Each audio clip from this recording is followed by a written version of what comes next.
আসসালামু আলাইকুম। কণা ফ্যামিলি ব্লগস থেকে সবাইকে অনেক অনেক শুভেচ্ছা অভিনন্দন।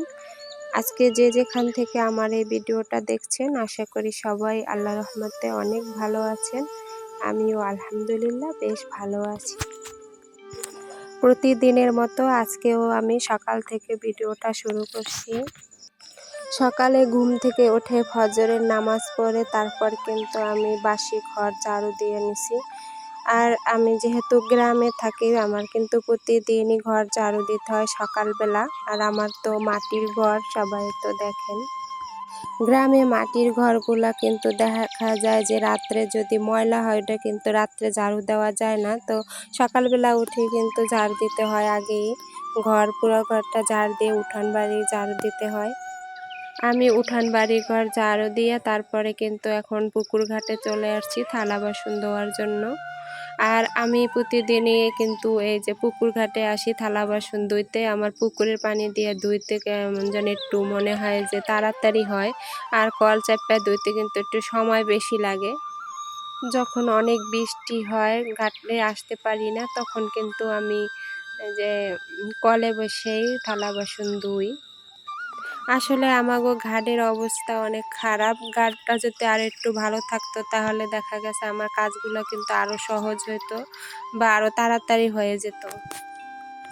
আমার প্রিয় আপু ভাইয়ারা যারা এই মুহূর্তে আমার ভিডিওটা দেখতেছেন, প্লিজ দয়া করে একটা লাইক দিয়ে দেবেন। আপনার একটা লাইক কিন্তু আমার কাছে অনেক গুরুত্বপূর্ণ। দেখা গেছে আপনার একটা লাইকের কারণে আমার ভিডিওটা কিন্তু আরো 2-4 জন মানুষের কাছে পৌঁছাতে সাহায্য করে। তো সবাই একটু লাইক দিয়ে ভিডিওটা দেখবেন। আমি কিন্তু লাইকের ব্যাপারে অনেক সিরিয়াস। আমি সব সময় চেষ্টা করি লাইক দিয়ে ভিডিও দেখার। আর যদি কোনো রকম ভুলও হয়, তারপরও কিন্তু আমি বারবার ওটারে চেক করে তারপর দেখি আমি লাইক দিয়ে তারপর ভিডিও দেখছি কিনা। আর আপনারা দয়া করে একটু চেক করে দেখবেন লাইক দিয়েছেন কিনা। আর সবাই একটু চেষ্টা করবেন লাইক দিয়ে ভিডিও দেখার। আমরা যদি সবাই একটু সবার পাশে দাঁড়ানোর চেষ্টা করি তাহলে দেখা গেছে আমাগো এই কঠিন পথটা কিন্তু একেবারে সহজ হয়ে যাবে। আমি কিন্তু সবার ফুল ভিডিও দেখি, ভিডিওটা যত বড়ই হোক না কেন সবাই একটু মিলিয়ে দেখবেন। আমি কিন্তু সবার ফুল ভিডিও দেখি। আর আপনারাও সবাই একটু ফুল ভিডিও দেখার চেষ্টা করবেন, যার ভিডিওই দেখেন না কেন।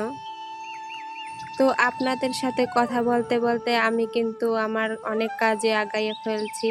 এই তো এখন আমি বিছনাটা ভালো করে ঝাড় দিয়ে তারপর গুছিয়ে রাখবো। আর বিছনা গুছানো থাকলে কিন্তু কাজের অর্ধেকই শেষ হয়ে যায়, আমার কাছে এমনই মনে হয় আর কি। কিন্তু আমার বিছনা বেশিক্ষণ কিন্তু সাজানো গোছানো থাকবে না, কারণ আমার ছোট বাচ্চা কিন্তু এসে আমার আবারও এগুলা এলোমেলো করে ফেলবে। এখন আমি চুলার ছাইগুলা উঠাচ্ছি। আর আমি যেহেতু গ্রামে থাকি, লাকড়ি দিয়ে রান্না করি। আর এই কাজটা কিন্তু আমার প্রতিদিন করতে হয়।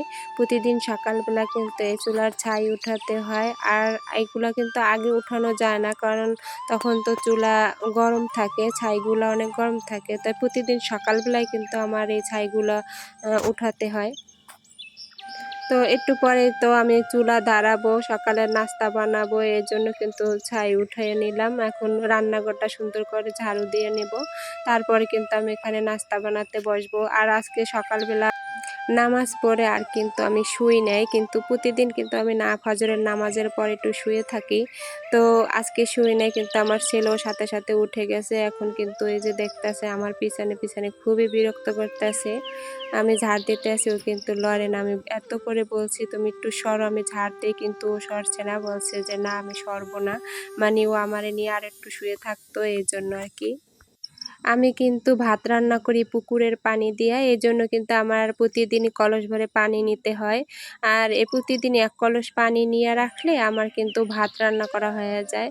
আর দেখা গেছে ডাল যদি আপনি পুকুর পানি দিয়ে ডাল রান্না করেন তাহলেও কিন্তু ডালের কালারটা অনেক সুন্দর হয়। এজন্য আমি পুকুরের পানি নিয়ে রাখি কলস ভরে।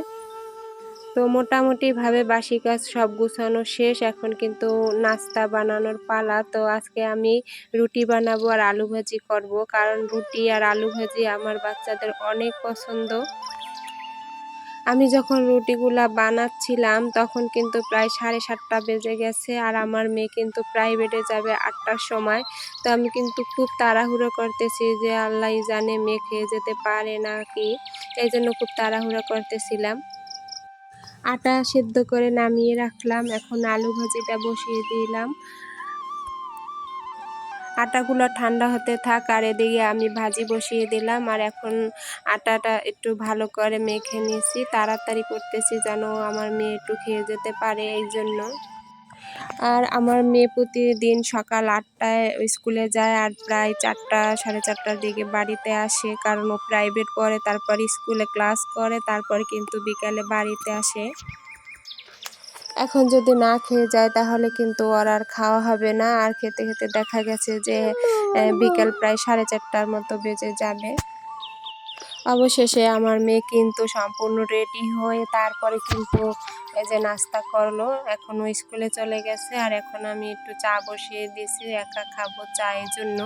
আমার মেয়েও কিন্তু অনেক চা পছন্দ করে, কিন্তু আজকাল সময় নাই, এই জন্য কিন্তু চলে গেছে। আর এখন আমি কিন্তু এখানে একাই চা খাবো, এই জন্য অল্প একটু চা বসাইছি। আর এখন আমি নাস্তা করে নিচ্ছি। আর আমার ছোট ছেলের যেই বাটিতে দিছিলাম, মানে ও আর খায় নাই, পুরা ভাজিগুলা ও খায় না, তাই ওর ওই বাটিতেই কিন্তু আমি আবার নাস্তা করতেছি। নাস্তা পানি খাওয়া শেষ, এখন আমি আসছি এই যে লবণের বয়ম ধুইয়া রাখছিলাম, তো লবণগুলা ঢালা হয় নাই, এখন লবণগুলা আমি ঢেলে রাখবো। জানি না এখন পর্যন্ত আমার কোন কোন প্রিয় আপু ভাইয়ার আমার সাথে আছেন, প্লিজ দয়া করে আবারও বলছি একটা লাইক দিয়ে দেবেন। এখানে একটা মশলার জার আছে, আর এই জারটা কিন্তু আমি অনেক দিন আগে কিনছিলাম, কিন্তু ব্যবহার করা হয় নাই। তো আমি তো ভিডিও করি, আমার মেয়ে খুব রাগ করে, আম্মু তোমার এই যে ভালো ইগুলা আছে, মশলার জার আছে, তারপর ফ্রাই প্যান, সুন্দর সুন্দর কড়াই আছে, এগুলা কেন তুমি ব্যবহার করো না? ভিডিওতে তুমি যে পাতিলগুলা ব্যবহার করো এগুলো আমার কাছে ভালো লাগে না। আসলে আমার ব্যবহার করা হয় না, কারণ আমি তো এই যে লাকড়ি দিয়ে রান্না করি না, এই জন্য কালি পড়ে, আর কালি পড়লে পাতিলগুলা মনে হয় তাড়াতাড়ি কেমন খারাপ হয়ে যায়, দেখতে ভালো লাগে না। এই জন্য আমার সুন্দর জিনিসগুলো আমি তাড়াতাড়ি নষ্ট করতে চাই না, এই জন্যই কিন্তু আসলে আমার ব্যবহার করা হয় না। তো বলছি যে থাক, ঠিক আছে, এখন থেকে ব্যবহার করব, আমার মেয়ে যখন বলছে ওর যখন ভালো লাগে না। এই মশলার জারটা আমি আরএফএল থেকে কিনছিলাম, তো এখন একটু ব্যবহার করব, কারণ দেখলাম যে ফেলে রেখে তো আর লাভ নাই, ব্যবহার করলে আসলে লাভ। আর এই জারটার ভিতরে কিন্তু আমি হলুদ, মরিচ, লবণ আর গোটা মশলা রাখছি। আর এই হলুদ মরিচের গুঁড়াগুলা কিন্তু আমাদের বাড়ির পাশে যে দোকান আছে ওখান থেকেই আনা হয়েছে, আর ওনারা কিন্তু ওই যে হাতে ভাঙায় তারপরে কিন্তু বিক্রি করে। তো হলুদ মরিচের গুঁড়া কিন্তু আসলে খুব ভালো ছিল, আর অনেক সুন্দর কালার আসে তরকারিতে।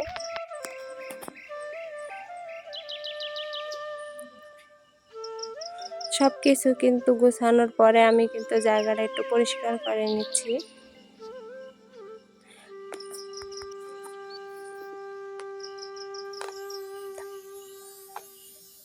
আর আমি যখন ঘরে কাজ করছিলাম তখন কিন্তু আমার শাশুড়ি এই মাছগুলাকে কেটে দিছে, আর আমার শাশুড়ি সবসময় মাছ আনলে কেটে ধুয়ে তারপরে কিন্তু দেয়, আর আমি শুধু রান্না করি।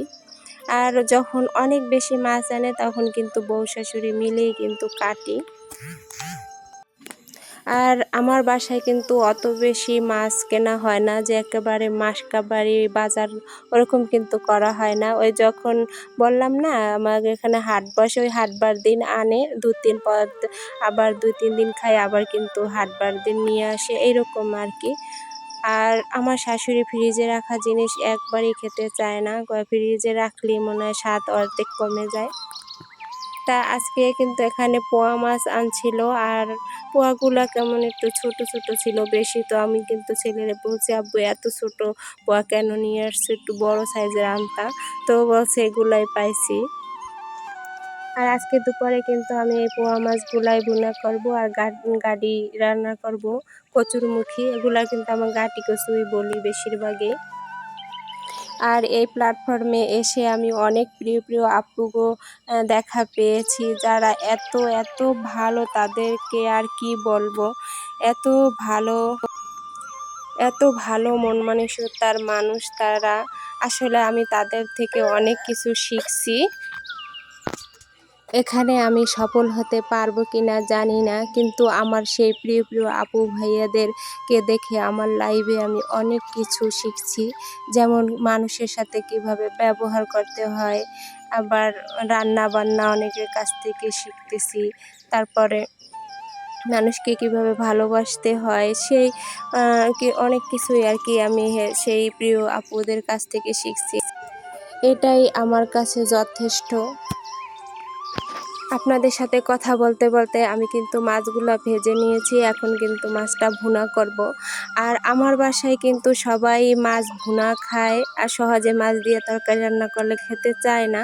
আর যত ছোট মাছই হোক বা বড় মাছই হোক বা ইলিশ মাছ হোক, যেই মাছই হোক, ওটা কিন্তু হালকা একটু ভাজতেই হয়, ভাজা ছাড়া কিন্তু মাছ খেতে চায় না আমার বাসায় কেউই।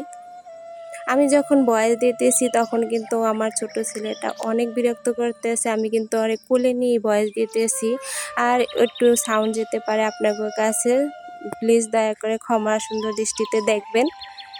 তো আজকে আমার ভিডিওটা যদি আপনাদের কাছে কোনো অংশে একটু ভালো লাগে থাকে, তাহলে প্লিজ আমার চ্যানেলটা সাবস্ক্রাইব করে আমার পাশে থাকতে পারেন। তো আমার রান্না বান্না কিন্তু সব কমপ্লিট, এখন কিন্তু আমরা সবাই গোসল করব। তো প্রতিদিনই কিন্তু আমার বড় ছেলে তার ছোট ছেলেকে মানে গোসল করে দেয়, আর আমার ছোট ছেলে কিন্তু তার ভাইয়ের ছাড়া গোসল করবে না, কারণ তার সাথে এরকম মজা করতে পারে। এই যে তাকে কিন্তু সাঁতার শেখানোর প্র্যাকটিস চলতেছে, 2 সাইডে বোতল বেঁধে দিয়েছে, আর ওটা দিয়ে কিন্তু ও সুন্দরভাবে সাঁতরাইতেছে। তো আজকে আমার ভিডিওটা কিন্তু এখানেই শেষ করতেছি, আবার নতুন ভিডিও নিয়ে আসব। সেই পর্যন্ত সবাই ভালো থাকবেন, সুস্থ থাকবেন, আমার জন্য দোয়া করবেন। আল্লাহ হাফেজ, আসসালামু আলাইকুম।